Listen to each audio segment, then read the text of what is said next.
Hello and welcome to I am Yolanda Nava. We have a very exciting guest today. I think you're going to find it fascinating. She is a healer, an ordained minister of the Sacred Way, and a author of a wonderful book called How Do You Pray? Celeste Yacoboni. Welcome, Celeste. Thank you so much. I'm just very excited about this because I've gone through your book a couple of times, and I just want to absorb all of it. And this is a book for our audience sake. It is a book of how do you pray, and these are prayers. There's more than 100 of them. I think close to 130 or something. Prayers from religious thought leaders all across the globe from different denominations, religions, thought systems, philosophies. It's a beautiful and very healing book. And it's a book that is really required in our times today when there's so much hatred and divisiveness that's being promoted. And this book, Celeste, is what we need right now. We need something that brings us to a place of love and understanding and unity. And this is your book. Tell us what inspired you to write it. Well, thank you. I actually woke up one morning very early. It was still dark outside, but the room was illuminated, and I heard those words, "How do you pray?"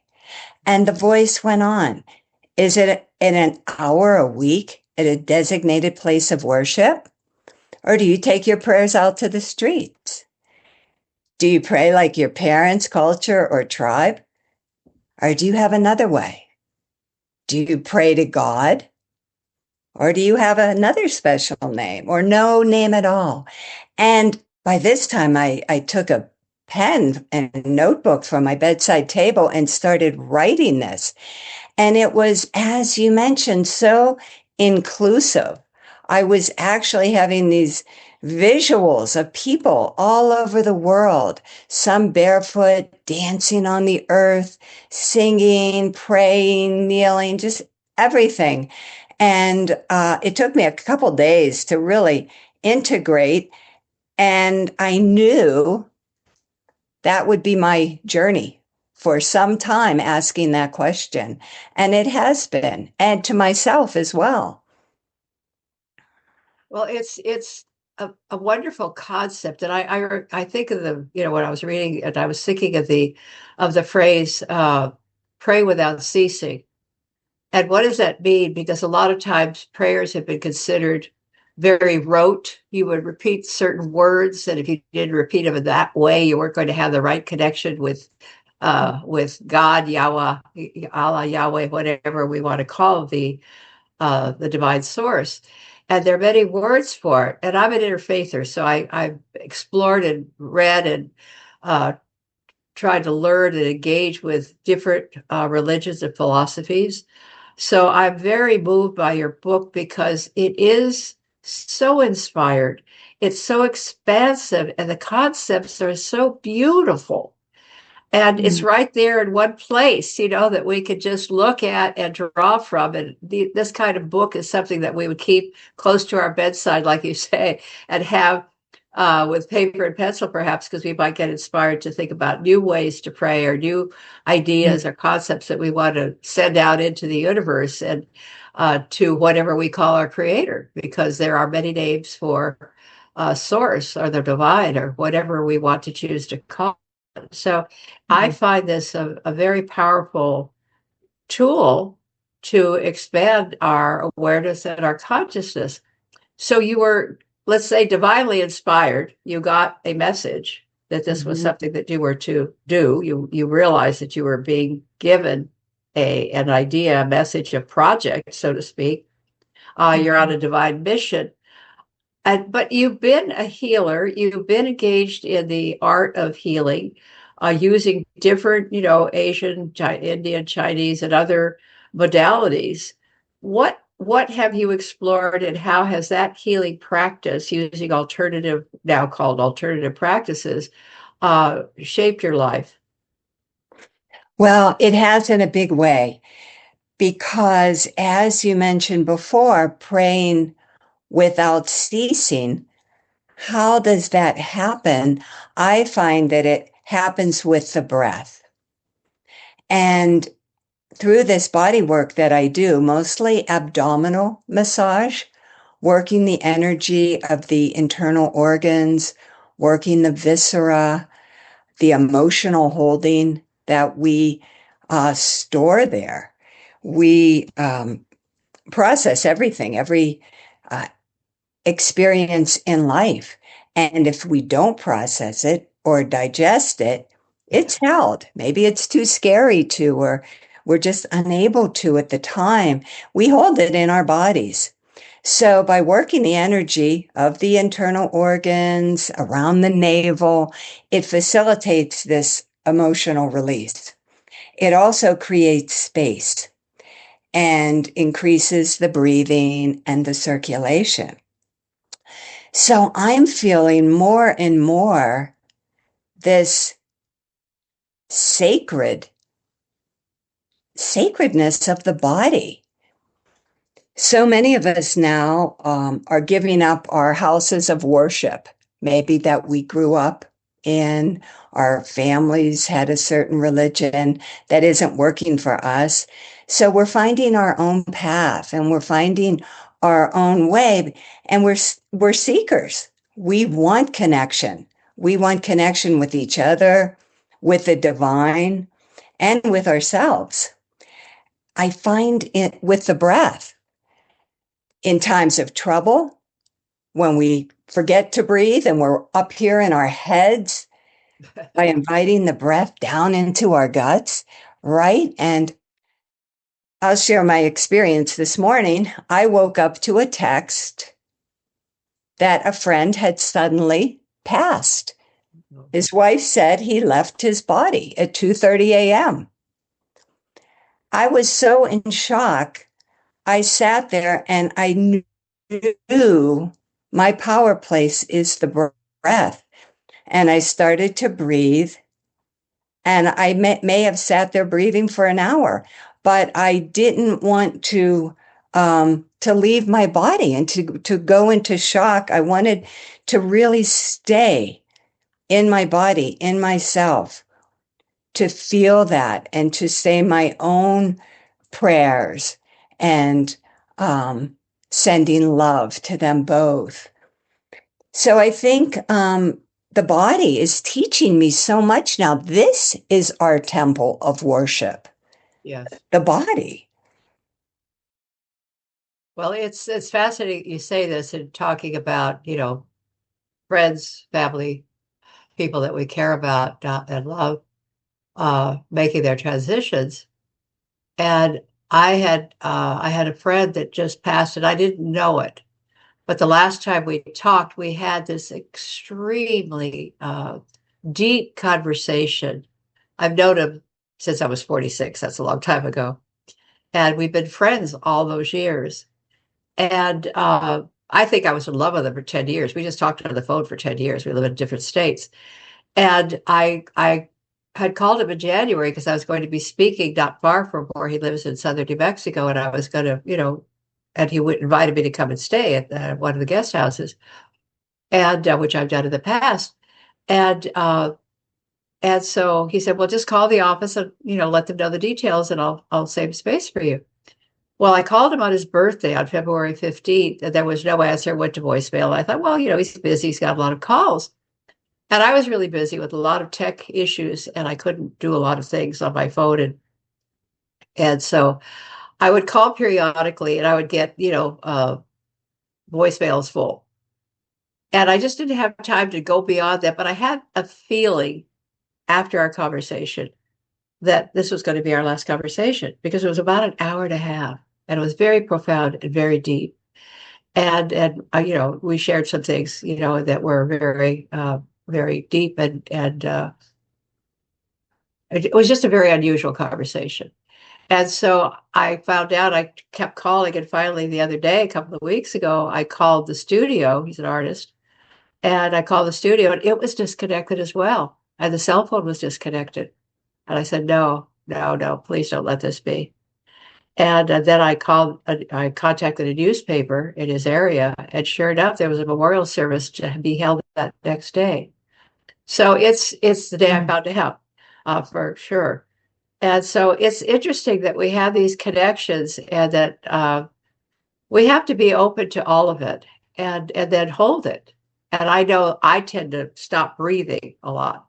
And I've been making myself very aware, as you're talking, of trying to do more of a breathing practice. And the Buddhists do a sitting practice with deep breathing, and I find that very helpful now. And just trying to be more peaceful instead. I'm a Sagittarius, so I'm a horse on gallop, on gallop mode most of the time. And have a very positive attitude. And one of my friends says, "Oh yeah," she says, "You see a pile of horse poop, and you're going to say, 'Oh boy, there's a pony here.'" So I love that, and I love my sign. I really do. But yes, we have to slow down. We have to pray more. And I'd love you to share some of the prayers that you like. Can you do that? Do you have them in your handy in front of you or in your mind? Well, I have one that I looked at today because I usually think of a prayer when it's relevant to and that's what I call intuition. And a little side note, that is a very powerful, like you're saying about your friend and these different, messages that we get and connections that we have. I think intuition is becoming stronger as we're open to receiving. And this is how I feel our prayers are answered, that we have these intuitive hits. And if we don't consider them or listen to them, then it's in one ear and out the other. But there's usually something there. And where does that come from? I think it's the divine speaking to us. The divine is right there. Yes. Yeah, yeah. So of course we're tuned in. We really are. It's that we doubt ourselves or we want someone else to tell us, or we're used to having a spiritual leader or someone that we consider more connected to God or the universe or whatever you choose to call it. And we give up some of our own connection there. And that's what really I thought about today. I thought about how if we aren't feeling this connection ourselves, or people sometimes say, well, my prayers are, I've been praying, but I'm not getting an answer. Okay. Rabbi Zalman Schachter Shalomi, he writes quite a bit. I'm not going to read it all now, but he says, hey, you hang up the phone too soon. You have to listen for those marching orders, right? Like it isn't instant gratification like we are getting so used to. And it's something that you really sit with and continue your prayers and listen to that voice of intuition. And in the last paragraph, Rabbi Zalman Schachter Shalomi is saying, I so appreciate having heard once Terry Gross interviewing the gay bishop. He asked him, what's your prayer life like these days? And he said to her, the best thing that I can do is just sit there and let God love me. I was so moved by what he shared, I sent him a fan letter right away. Because that's true.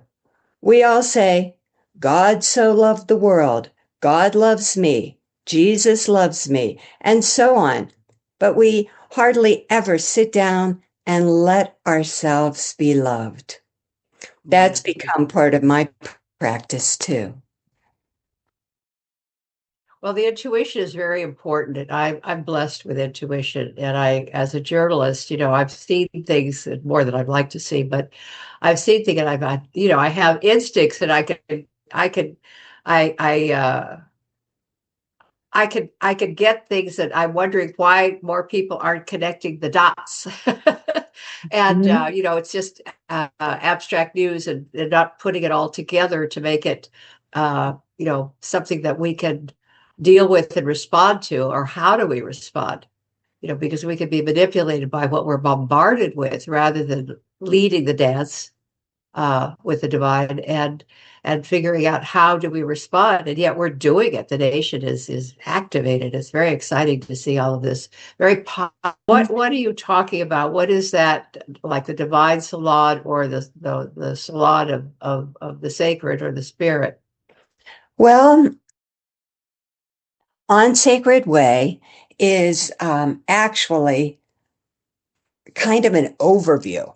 I mean, my website is celesteyacoboni.com or onsacredway.com. They Oh, both okay. connect to the website, but On Sacred Way encompasses it for me with all of these different practices and prayers and ways of being and working with the body. We are on Sacred Way. This is it.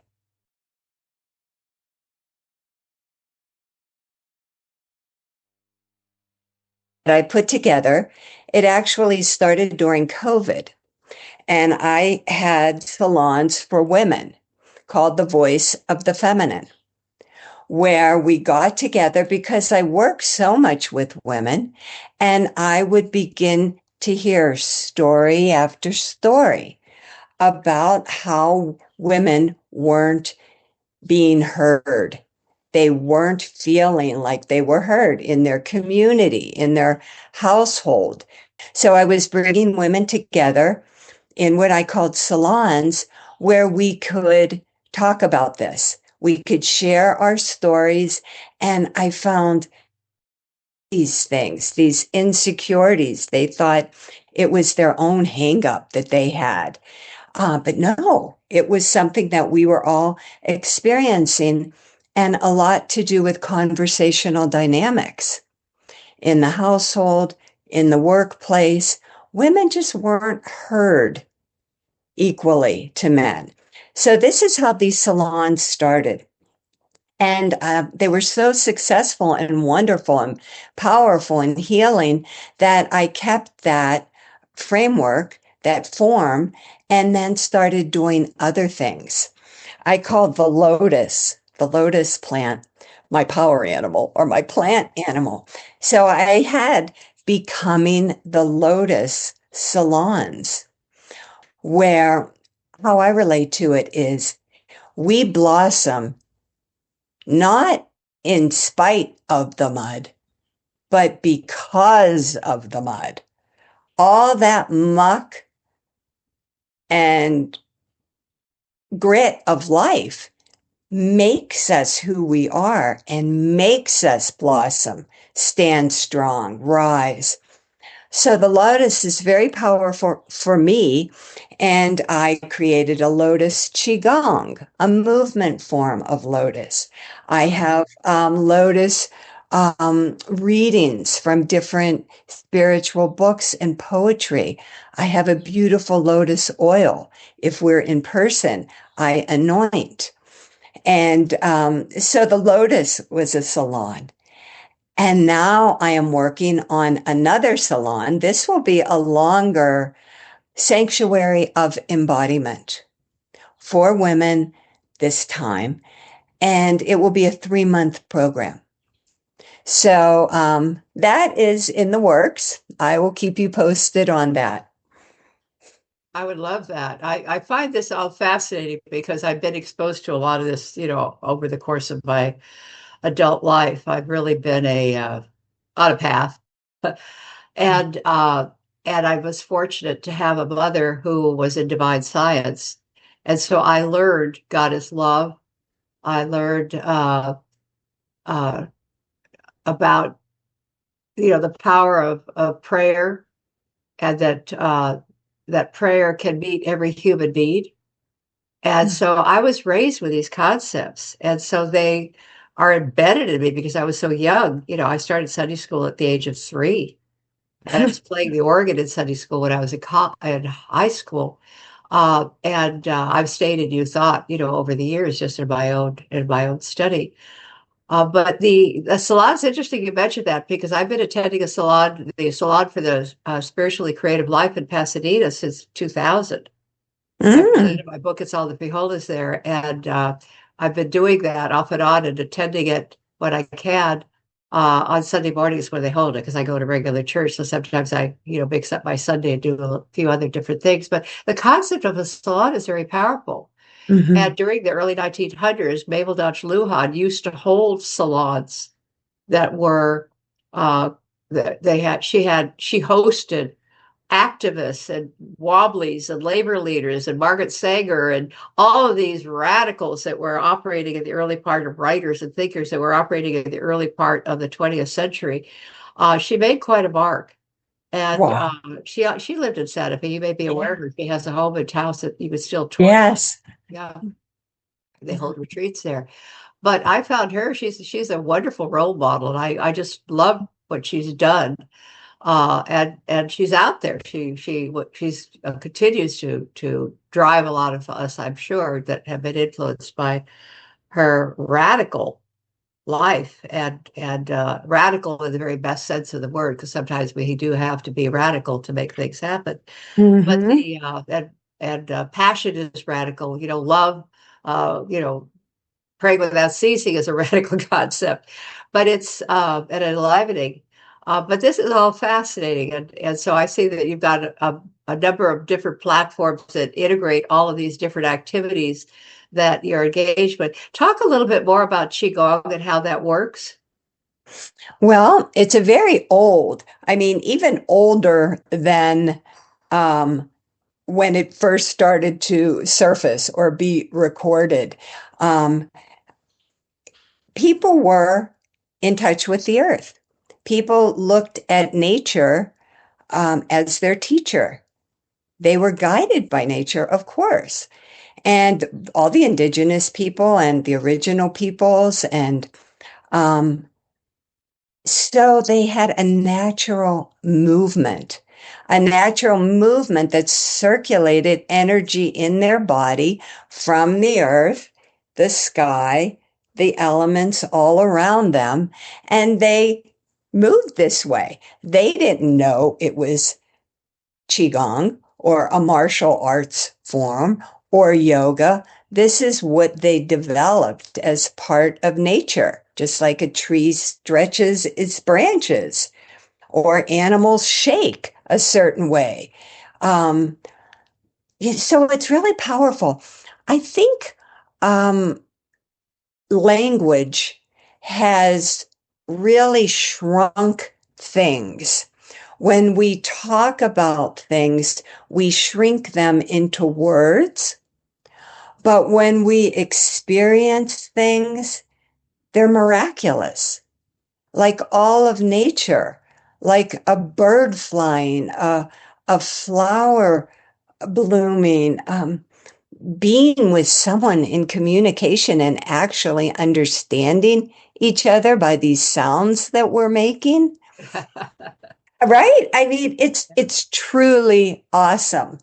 And when we think of language and consensual reality, everything is tidily put into these boxes and categories, and we communicate this way and understand each other good enough.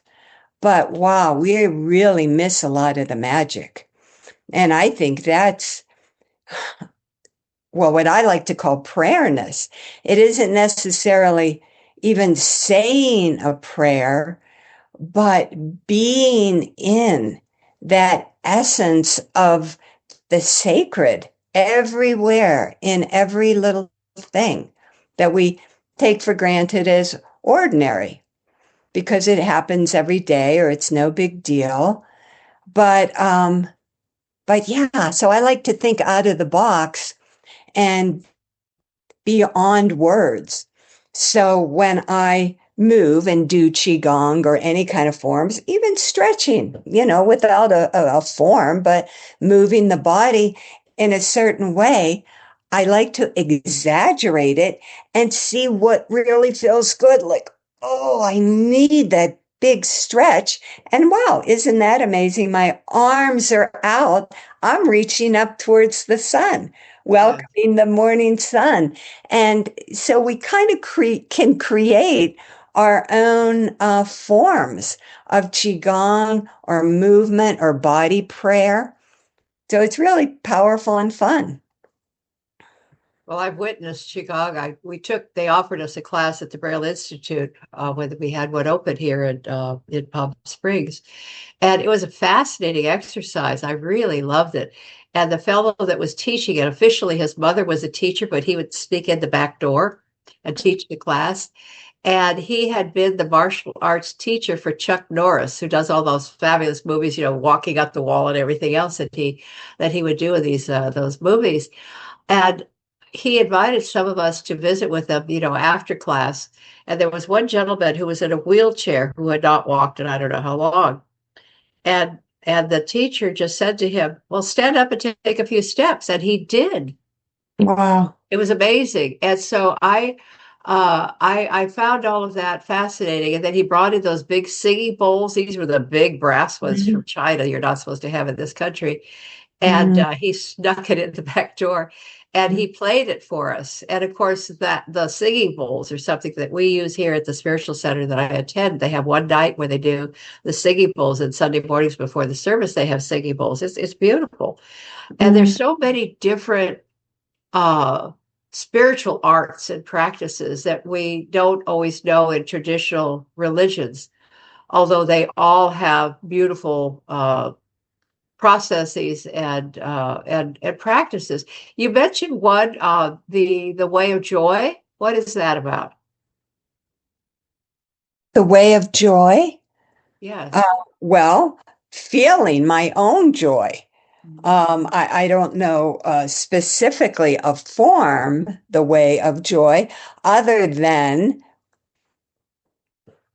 finding what makes us joyful and amplifying that. When we do find something that we resonate with, that we find, like you're saying, there's so many alternative or ancient practices, and a lot of the alternative practices actually came from or originated as ancient practices.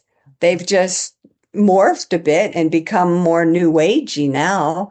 But a lot of the grounding, um, the the body, the dancing, the yoga, all of it goes so far back. The qigong, the abdominal work, um, all of that. You said something before about the salon and having that. Oh, thank you for sharing about Mabel. Um, I, when this vision first came, my husband and I both were so inspired by it and touched by it. We opened our home to people to come to share their different ways of prayer. So we had a Native American sweat ceremony, Christian singing. Um, we lit the candles for Shabbat, Jewish tradition, on Friday nights. But these were salons, like you're saying. We had these salons, these beautiful containers for people to come and share something that was often very new if you hadn't experienced this before. And finding the joy in this, finding the common denominator that evoked joy, that resonated with something so deep inside us that we didn't even know, or we may have even thought of as other, the other religion or the different one and that's what, of course, this book does is show, our oneness, our essential oneness, even if we have so many different forms and expressions.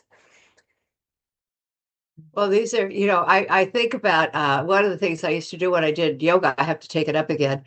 I had hip surgery, so I had to stop. But what I would do, I don't even know what they call the things because I just do them. But where you're lifting you're tipping to one side, and your leg is up, and your arms are up, everything is, kind of up, and you're standing on one leg.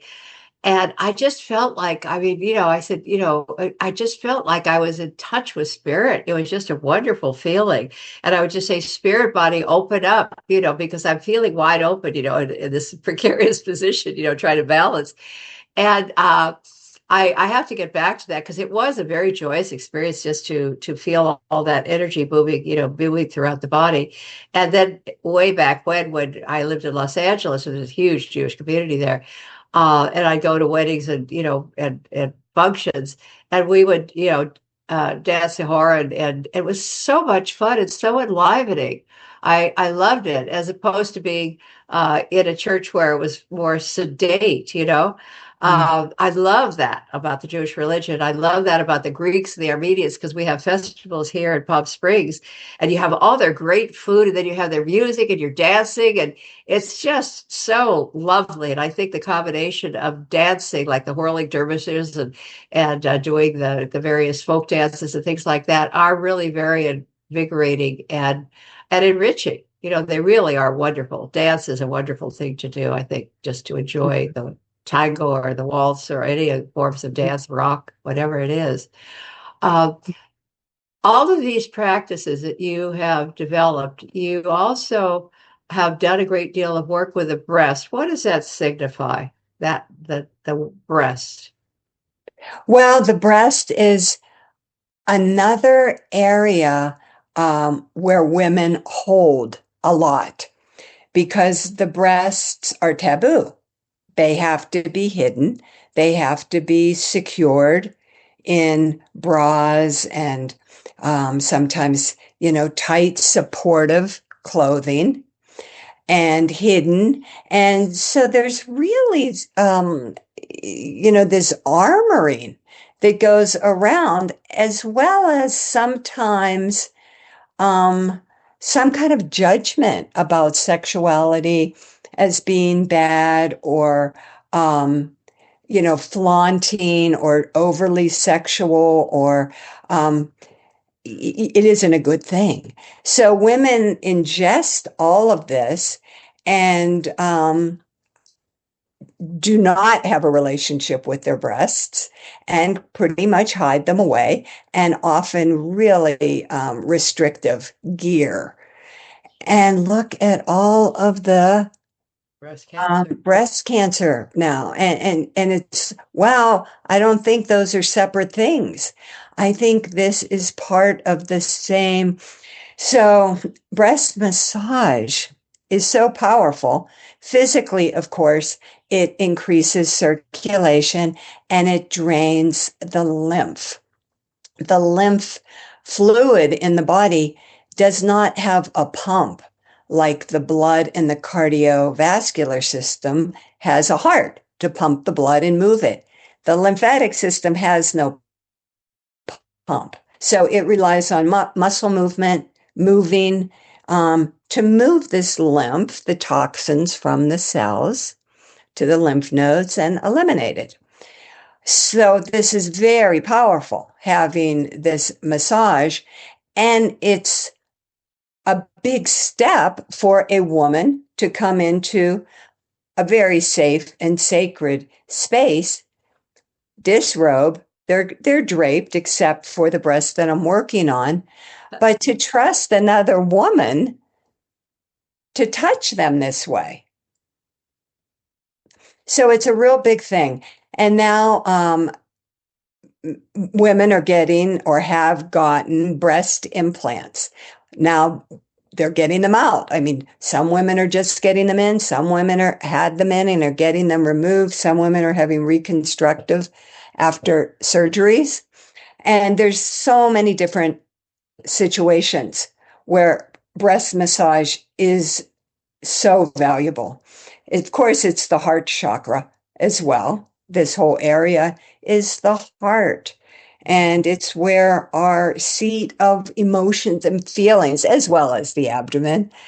Um, but there's so much there. So I cannot say enough about the power of breast massage and Well, breast it's health interesting. awareness. That's interesting that you say that because when my mother passed, it was devastating. I took care of her the last 6 weeks of life. I mean, she was everything. A wonderful woman and tough. Woo. But I probably needed it. I could have run wild as a pony. But the what happened is I got a cyst in my breast, and it was not cancerous. I mean, I had it checked and everything right away. And what I realized in my own mind was that mama, mammary, that love, that connection, that nurturance. And that's how my body was affected by my mother's passing. And and so it was very interesting. And I ended up writing a book, about her teachings, teaching me the virtues when I was, younger girl, and we still teach these virtues in our Mexican and Latin American cultures. And but I made that connection for myself, and I didn't get sick because I realized what it was. It was kind of telling me that I needed to self nurture and take extra care, of myself at that point in time.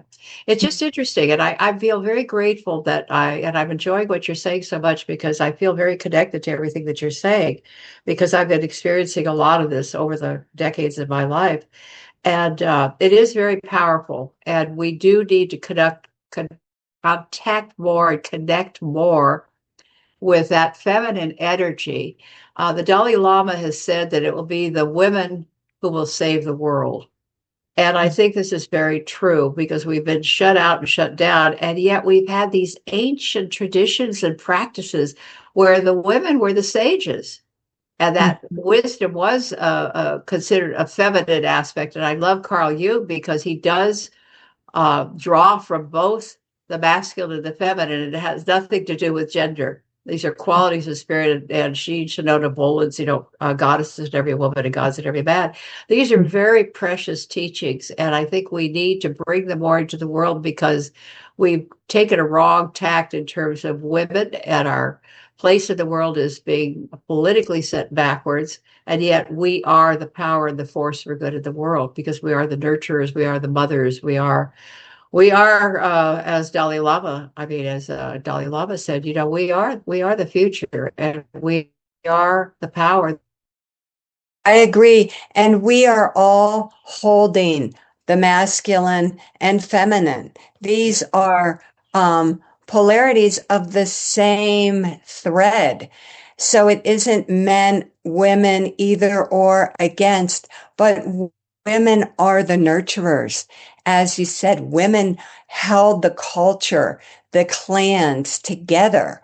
They, had the children, the elders, and men, hunters gatherers, and that's how it started. And they had their path that they took, but women have been neglected, and their power has been neglected, and how to now switch it into our times, right?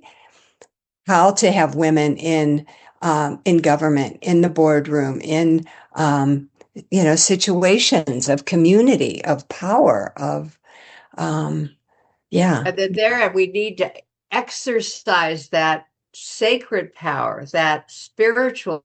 I think in many ways we got cut off from a lot of that in the last couple of decades. There's been a big shift in this in the last several years, of course, and we have to shift all that back to some previous condition of more openness and exposure. But I think we're on the path. I think we know who we are, and I believe that if we trust the goddess in every woman, and that the creator God, Yahweh, Allah, whatever we choose to call the divine, is alive and well in each and every one of us, however we choose to worship or practice or pray. And I think your book is just a very healing instrument and exactly what we need right now. And draw the energy and the spiritual meaning and intentions and possibilities, because your people are representing all thought systems across the globe and across various cultures. And we are one human race, so we need to be brought together uh, through the divine, I think, because we are all connected in that way as human beings on this planet. And we can transform the world, and we are doing it, and we will continue to do it. And I want to thank you for joining us today. How do you pray? It's a beautiful, beautiful book. It's something to be studied and enjoyed and shared. And I want to thank you, Celeste. And I think if we have a live audience and anybody wants to ask Celeste some questions, I think we could take those calls right now. And maybe Becky, you could check in and give us a little response, because you are an ordained minister, and Celeste is also an ordained minister in a different path, but we're all on the path, and we're all seeking to work together to make this world a better place. So let's go to some questions for Celeste Yacoboni, and Becky, maybe you could start. It's been really beautiful listening to this incredible conversation, and I was struck by each of the different segments, how interrelated they are, from the lotus coming out of the mud and joy, and then coming back around to the feminine and to breasts, and how the interconnectedness of, my freezing, I may be freezing, but I feel very inspired. And when you were talking about joy, particularly I feel like the oppression of our own joy, that we don't give ourselves a lot of. That's freezing, Becky. My freezing. I'll turn my video off, and it might fortify my voice. That our ability or our inability to fully express our joy, that many times amidst a world that has so many reasons to experience the sadness of the world, that we, as we allow ourselves to feel the sadness, that we also must be equally committed to having joy, not as a response to the sadness, but as a response to the creative possibility of being human, and that those experiences as being human can coexist, and that it's really important. And I do think if we have joy oppressed, that can also suppress the feminine wisdom of the body, and also cause problems within our body as well. So it's been really just amazing listening. And I wonder if you could speak a little more about joy, Celeste, and if there was a time that you had to reclaim your joy, if there's something around that you'd like to share, I'd be grateful to hear that. Oh, thank you. Thank you for that. Well, like this morning with the passing of my friend, I felt in shock. I was in shock. And of course, I was sad. And at the same time, I felt something arise in me that felt a beautiful connection with him, even in him shedding his body. I felt something, and such a blessing, the way he has and will continue to touch my life, and how blessed and lucky that I have been to know him, and how he touched the world, because he did in a lot of ways. So there I was in grief, feeling sad, yet not trying to, but feeling this incredible gratitude. Gratitude maybe more than joy. And today, in our world right now, there is so much suffering, and so much that we can't really stand. And people are feeling so depressed and anxious. And How do we find joy in these times? And that's where we start with the simple things, like our breath. We are alive. That is a beginning. That's pure potential. The rest is unknown, but we are alive and we're breathing strong. And we are going to touch those who we can touch with what we can touch them with and do what we can. And to hear Yolanda speak today, I mean, these words of wisdom, that really fed me and nourished me and touched my soul.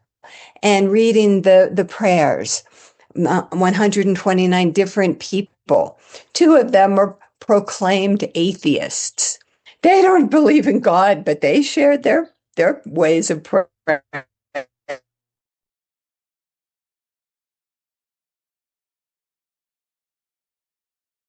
Doing, and there's no lack. I mean, you could find what people are doing. Look around your communities, pick up a book, the internet. People are doing amazing things. And that spirit of life is so strong that is joy. The spirit of life is joy. So, yeah. It's interesting that, talking about people, I went to the March 25th action here in the desert. And oh my goodness, it was so wonderful. And it was a, park setting and people there with their children, the babies, backpacks and in strollers and the dogs. And it wasn't, what I thought was particularly wonderful is the speakers were astounding. And they weren't yelling into the microphone.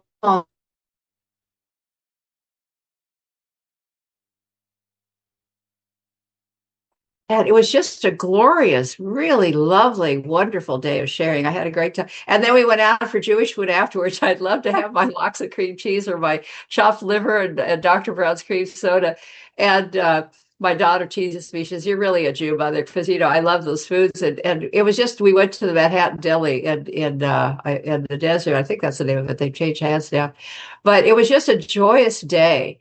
And so coming together with other people for good, to share love, to share gratitude, to share, defending democratic principles and values it is glorious. And coming together with people, I think, whether it's in a salon or in a service, in a gathering, at a dance, at a concert, those are joyous gatherings. We need to keep enjoying that and share with other people because there's so much to be done, and we are the ones to do it. Mm-hmm. And certainly your podcast. Well, I love it. I love this. I have so much fun with this. I really enjoy the people that I talk with. I get to pick, whoever I talk to, and I ask anybody that I want to talk to, and most have, agreed to do it if they have the time. But there is that's my passion. I really do enjoy these things. We've covered it, and I think we've had a great experience. I know I've enjoyed meeting you, Celeste. I'm hoping when I'm in New Mexico we can meet, and we have a mutual friend. And yes, I'd like that. I'm grateful for that connection. Yeah. Mm-hmm. Well, thank you. And it's been joyful. Thank you so much. Thank you. And to the audience, be sure and tune in next month for the next edition of Do You See What I See? And remember, pray without ceasing. I'm Yolanda Nava, and this is Do You See What I See? Thank you for joining me.